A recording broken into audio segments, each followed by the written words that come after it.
Digo que conto histórias de história esquecida, mas é claro que elas não são realmente esquecidas, senão eu não poderia contá-las. Porém, existe uma história verdadeiramente esquecida. Tantas histórias incríveis que talvez nunca foram escritas ou cujos registros se perderam. E podemos ter uma ideia dos tipos de histórias que foram perdidas para a história por algumas daquelas que quase se perderam. Em 2014, 2 estudiosos publicaram partes de 53 documentos que estavam escondidos em um arquivo do Vaticano e nunca antes haviam sido traduzidos, que juntos contam uma história emocionante, uma história esquecida sobre um bispo, um papa, um grande tesouro e piratas. Porque todas as boas histórias não envolvem piratas. Como esses 2 estudiosos opinaram, Hollywood poderia usar essa história, mas Hollywood não sabe nada sobre ela. Thibaut de Castiglione nasceu nessa cidade em Gasconha e estava destinado a ser um membro do clero. Ele era sobrinho de Guillaume de la Motte, bispo de Brazos, 3 de cujos sobrinhos ocupariam altos cargos dentro da igreja. Segundo Daniel Villemont e Kiernan Corsano, em Os Espólios do Papa e dos Piratas, ele obteve seu primeiro cargo na igreja por meio de seu tio em 1303. Quando Guillaume recebeu um cargo mais lucrativo, como bispo de Sens, em 1313, Thibaut o substituiu como bispo em Bazas. Sua data de nascimento é desconhecida, mas Villen e Cossano notam que ele era tão jovem quando foi nomeado que necessitou de uma dispensa especial devido à idade. A posição de bispo oferecia poder e oportunidade de riqueza por meio de várias fontes, incluindo impostos e, para alguns, meios comerciais. Thibaut de Castiglione seria mais hábil no último. Em 1318, algo estranho aconteceu. Thibaut foi nomeado bispo de Sens e seu tio retornou como bispo de Brazos. Isso poderia parecer uma despromoção para o tio de Thibaut, mas talvez não. Naquela época de conflitos, Sens estava mais próximo da Inglaterra, frequente adversária da França, e a mudança pode ter sido porque o mais velho de Lamarck buscava um mar mais seguro. Se essa fosse a explicação, seria confirmada, pois Sens foi saqueada pelos ingleses em 1331, forçando Thibaut a buscar refúgio em Montpellier, perto da costa do Mediterrâneo. Ele faria amigos lá. Então, em 1348, o Papa Clemente VI nomeou Thibaut para a posição maior e mais lucrativa como bispo de Lisboa. Mas o que realmente sabemos sobre Thibaut? Bem, não muito. A data de nascimento dele é incerta. Além de suas nomeações eclesiásticas, pouco se sabe sobre seu comportamento como clérigo. Não há um desenho verificado dele, e Medievalist.net disse sobre ele: Thibaut de Castiglione era notável apenas por ser notável. O que sabemos de Thibaut não é de sua vida, mas de sua morte em maio de 1356.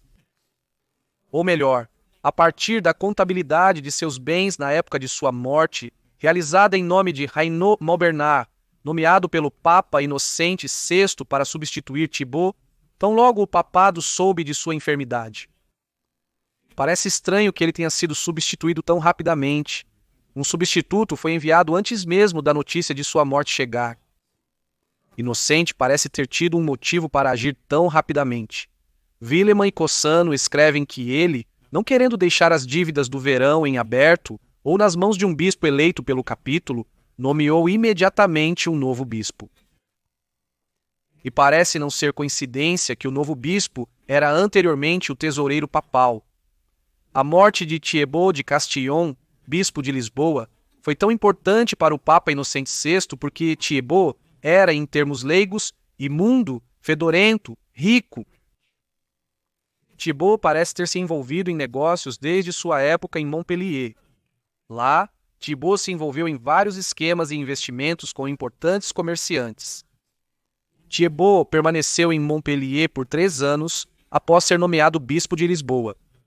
De acordo com Villemont e Corsano, ele governou e explorou seu bispado por meio de um vigário geral durante 3 anos, enquanto gerenciava uma parceria comercial com importantes comerciantes de Montpellier. Documentos traduzidos por Villemont e Corsano registram a notável extensão de suas atividades comerciais.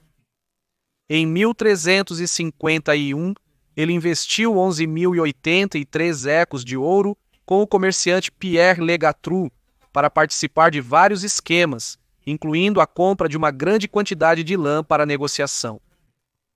Isso pode parecer um ato estranho para um bispo.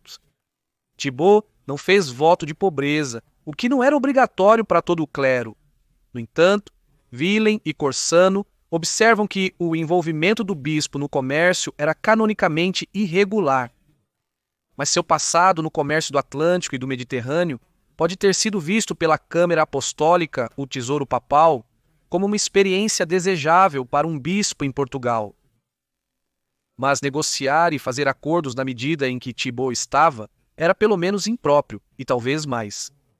O site Ancient Origins explica que Thibaut adquiriu um tesouro através de atividades comerciais do Mediterrâneo e no Atlântico, incluindo negociações especulativas e negócios duvidosos. Mesmo sem o voto de pobreza, era pecado mortal para o bispo emprestar dinheiro com juros excessivos e lucrar com investimentos comerciais desonestos.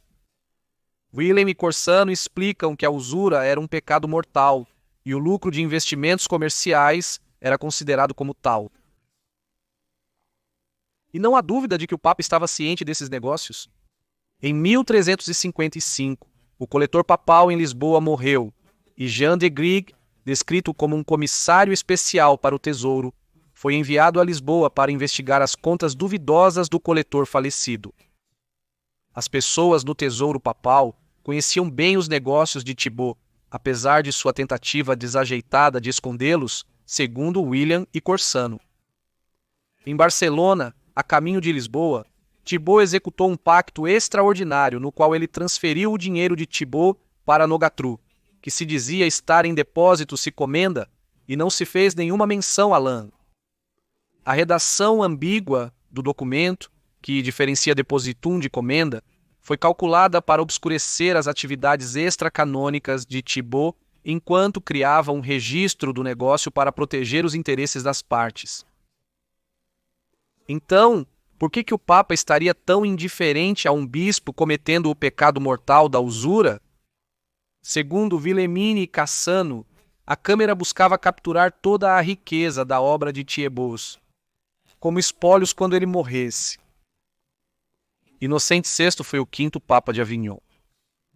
A transferência do papado para Avignon em 1309 simbolizava os conflitos da época. O conflito entre o papado e o rei Filipe IV da França terminou com Filipe impondo a eleição do Papa francês Clemente VI, que recusou-se a se mudar para Roma, envolvida em conflito e considerada insegura. Durante 67 anos, o Papa residiu em Avignon, período conhecido como o cativeiro babilônico do papado.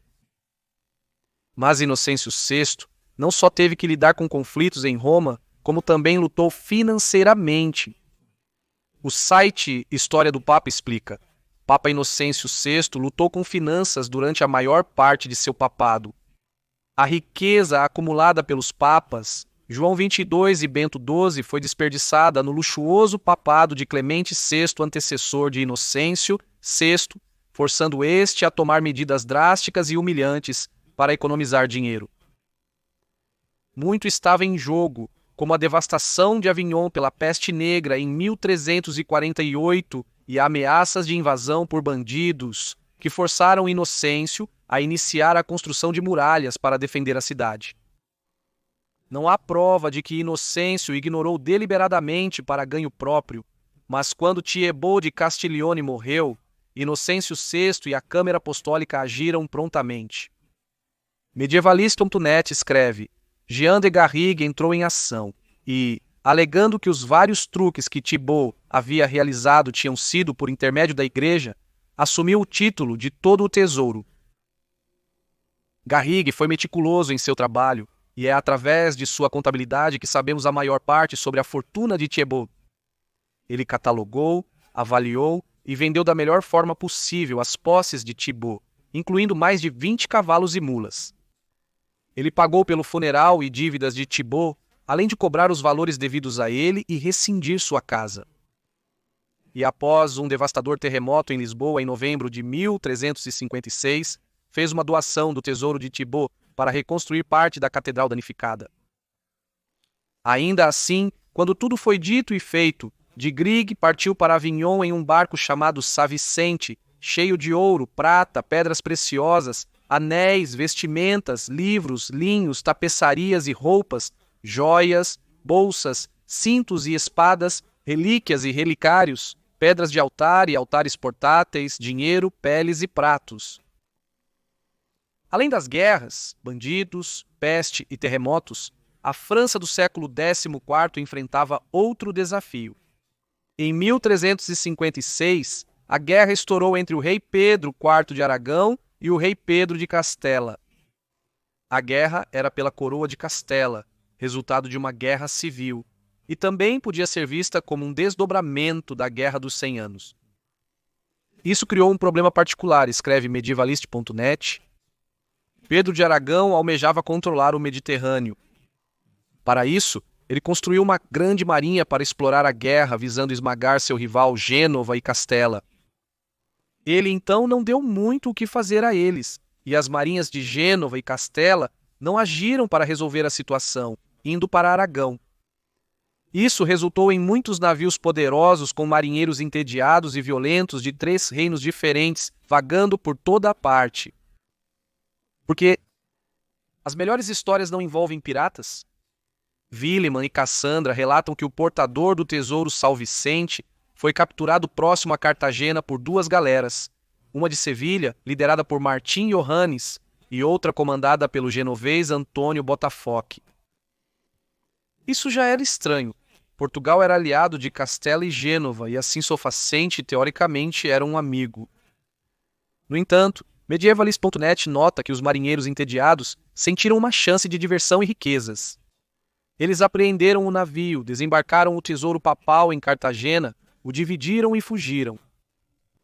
Bem, esta já é uma boa história, um conto emocionante sobre os ganhos ilícitos de um bispo morto a caminho de um papa falido, sequestrado por piratas, e para tornar a história ainda um pouco mais bizarra, o nome do pirata, Botafoque, aparentemente era um apelido que, traduzido grosseiramente, significa não houve confronto, pois ambas as galeras estavam bem armadas.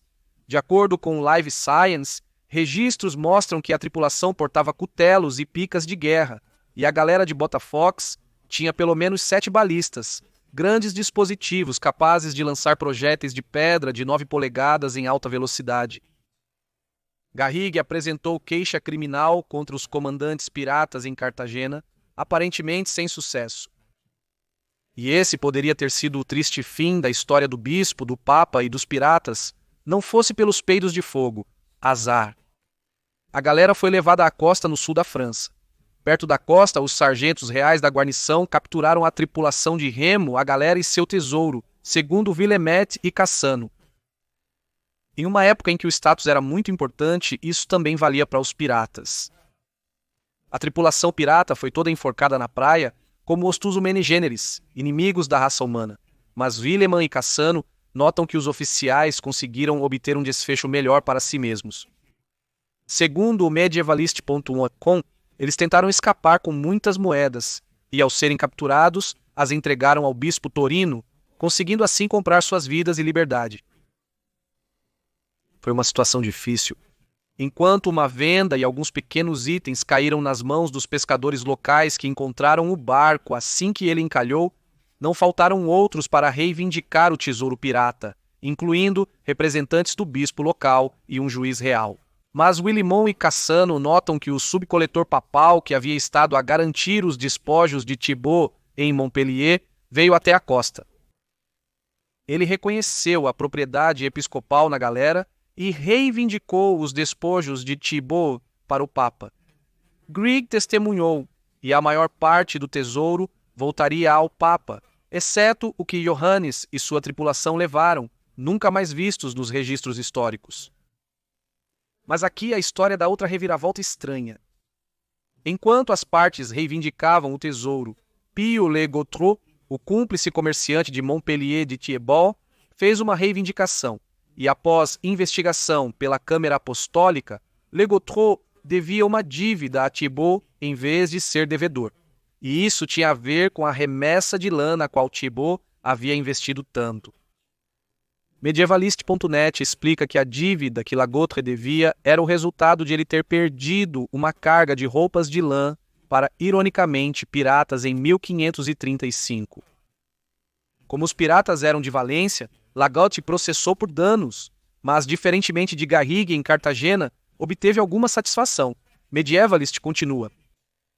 Lagoutre foi compensado com um armazém cheio de sal marinho. Então ele voltou e se rendeu à igreja para quitar sua dívida. Foi essa dívida que acabou tendo o impacto mais significativo em toda essa história. Willimon e Cassano relatam que Chamberlain pretendia vender o sal com lucro em Avignon, mas descobriu que o mercado estava dominado por um monopólio italiano. Mas é claro, o Papa estava falido e precisava de dinheiro, então essa barreira foi rapidamente removida e o monopólio substituído por um monopólio papal, incluindo o gabal ou imposto sobre o sal em Avignon. Segundo o medievalista, este monopólio renderia à igreja uma fortuna muito maior e mais duradoura do que Thibaut jamais obteve, perdurando por mais de 4 séculos. As fortificações medievais e renascentistas remanescentes em Avignon foram todas financiadas por meio desse monopólio. E assim, esta história do grande tesouro, do bispo morto, do papa falido e dos piratas que inadvertidamente pagaram pelas muralhas de Avignon está completa.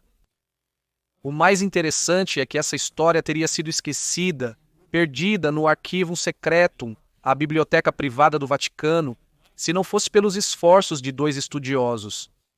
Daniel Williman, um professor emérito de História e Latim na Universidade de Binghamton, e Karen N. Coulsono, uma estudiosa particular.